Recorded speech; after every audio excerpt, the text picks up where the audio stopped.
In this video, I'm reviewing the Point A Hotel in Canary Wharf, a budget-friendly option in London's modern Canary Wharf financial district.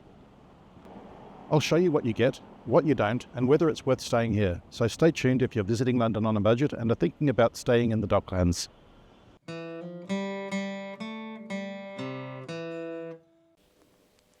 Checked into the room and I've got a small room with no windows in the annex. Now this hotel is set up in two buildings. There's the main building and then just a little way up the road you've got the annex where they have additional rooms. So I've got a small windowless room in the annex. I'll have a quick look around the room. Now it's because it's small, it shouldn't take too long, but it's quite cleverly designed so it does make the most of the limited space. This room doesn't have a proper work desk, but it does have something that can be used as a desk, which is a really big improvement over those hotels that don't have any work desk at all. What it does have is this small little shelf. It folds down like this. You can use that to work from. It's not the best, but it's certainly a lot better than not having anything at all. Certainly much better than lying on the bed trying to work on the computer. There's also a nice TV up here. One of these little fold-out luggage racks. Another little shelf here and a couple of little compartments to put things. Now, there's no proper wardrobe, which you don't really expect in a compact room like this, but you do have a couple of hooks on the wall with some hangers, so you can hang clothes up. You just don't have a separate space for them, but there is somewhere to put clothes. Now, when you're working at your desk, you need something to sit on. So we've got this chair here. Stuck to the wall is a little stool, which slides open. And you can sit at your desk on this little stool, like this. That seems to work okay. It's not perfect. It would be nice to have a proper full-size desk, but it's a lot better than being in a hotel that has no work desk whatsoever. And then we have the bed. And down here we have this little safe here as well. The hotel does have this unit down here for controlling the air conditioning.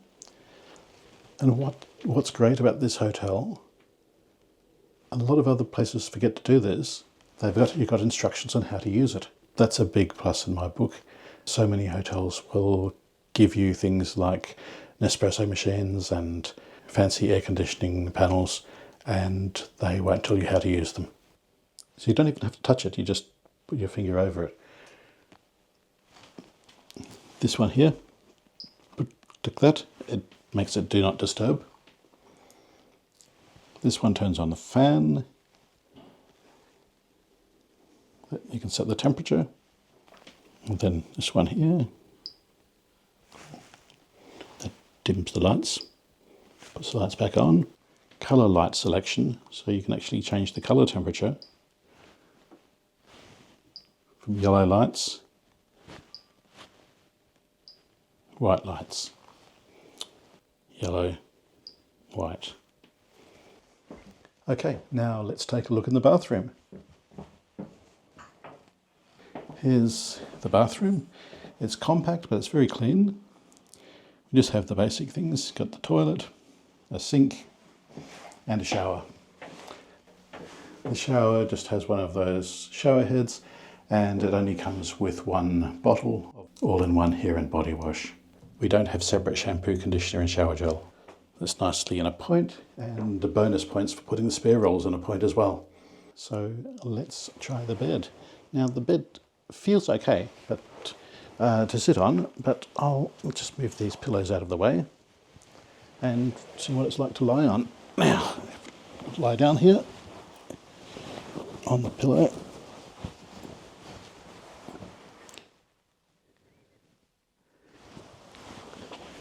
Yeah, that feels fairly comfortable. It's sort of a medium firmness, I think. It feels fairly comfortable.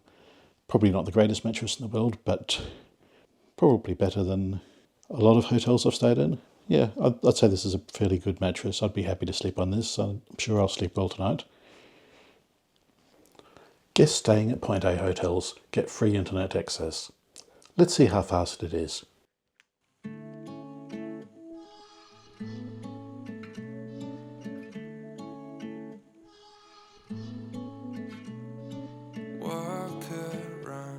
Okay, that's not too bad. The hotel's public areas are comprised of the lobby area near the reception on the ground floor of the main building. This includes some nice seating areas, and there's also a nice breakfast room. A continental breakfast is free of charge and includes cereal, a buffet selection of hot and cold pastries, hard-boiled eggs, yogurt, juice and coffee. I don't wanna miss these, I need you around. We just wanna feel these as our home right now. If this hotel was a biscuit, what biscuit would it be?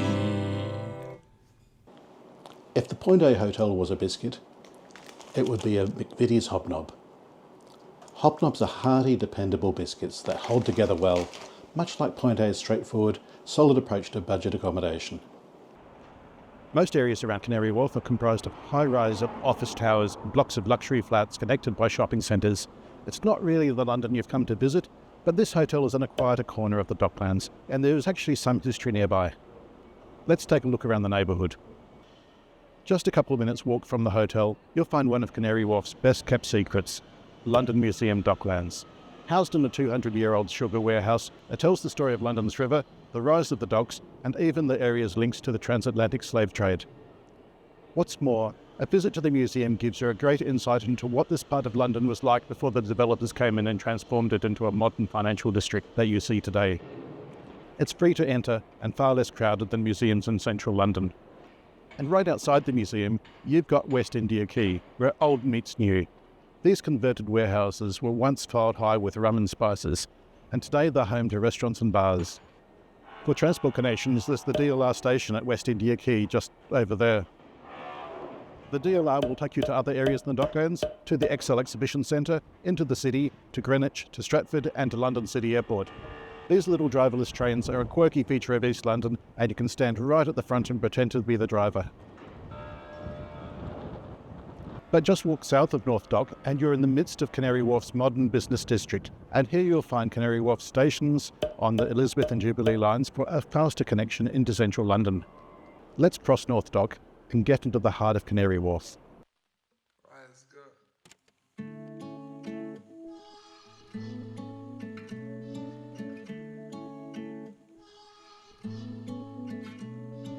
Walk around, I don't wanna miss these, I need you around.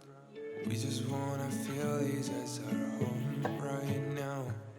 Dream a little more, can save ourselves from doubts. Canary Wharf can be a disorienting place to walk around. There are plenty of waterfront footpaths, roadside pavements and shortcuts through shopping centres, but the walking route sometimes can take you above or below street level, making it difficult to follow a map, and it can be confusing for a first-time visitor. When at midnight, we both took our heads off of our pillows, just to take a look out of the window. The city lights have never been so close as we stay in our home in Canary Wharf. The building right behind me is home to Canary Wharf Elizabeth Line Station, which has trains that will take you into the heart of the West End in under 15 minutes. But we're not here to catch a train, we're here to see the Crossrail Place roof garden above the station. The roof garden is free, peaceful and split right along the Prime Meridian line, so you're technically walking between the eastern and western hemispheres. Canary Wharf is also connected to the rest of London by the Jubilee line, and depending on where you want to get to, this may be a better option for you. However, Jubilee line trains stop at the Canary Wharf Tube Station, which is a separate station to the station that handles Elizabeth line trains. To get to the tube station, you simply follow the people and walk south into the heart of Canary Wharf. While it's easy to get lost here, the stations are well signposted. Just walking between the Elizabeth Line and Jubilee Line stations takes you into the Canary Wharf that thousands of office workers are familiar with. Thinking about what we will do tomorrow. Never know what road we're gonna follow. Now your ticks are turning red. Know the breeze is coming back. Wind is blowing like never before. Clouds running over our heads faster than they've ever had. Don't say anything, I already know. I know that at midnight we will take our heads off of our pillows, just to take a look out of the window. The city lights have never been so close as we stay in our home in Canary Wharf. While the Elizabeth Line station is closer to the hotel and takes you close to most parts of London, you'll want to take the Jubilee Line if you're heading into Westminster. I'm back outside the hotel, but I can't properly show you around the neighbourhood without showing you what's on the other side of the hotel. Now I am trying to wake you up, but I can hear the city sounds. I dreamed a bit too much, and I'm not in London now.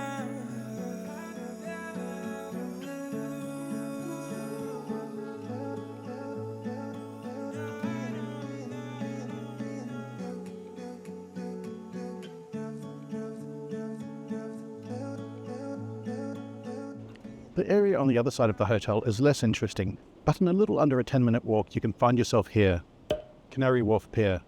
From here you can catch the Uber boat ferry to other parts of central London. This is more expensive than taking other forms of transport, but it's a really nice way to travel and it lets you see London from a different perspective.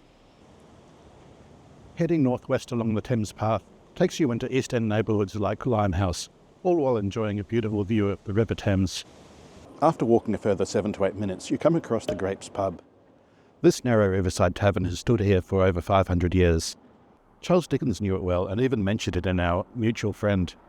Today, it's partly owned by Sir Ian McLennan, who occasionally pulls pints behind the bar. The terrace at the back gives you one of the best river views in London. I paid £83 to spend a night at the Point A Canary Wharf Hotel.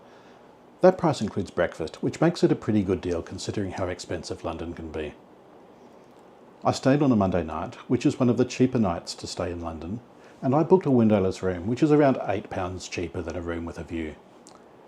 The same room would have cost £122 if I'd stayed on a Saturday night. So, what did I think of my stay? The Point A Hotel is a good value accommodation option. The rooms are clean and breakfast is included in the price. While my room was a fairly usable 11 square metres, some of the rooms are only 8 square metres, which may be a little bit too compact for some people. Staying outside central London is a little cheaper than staying in the city or the West End, but the Canary Wharf location may not be everyone's cup of tea. The place simply doesn't feel like you're in London, so it's probably not the best area to stay if you want a proper London experience. Still, it's a really nice hotel, the price is reasonable, and the transport connections to other areas of London are excellent. It's certainly worth considering, particularly if it's not your first time in London and you're up for staying a little outside the centre so you can save money on accommodation.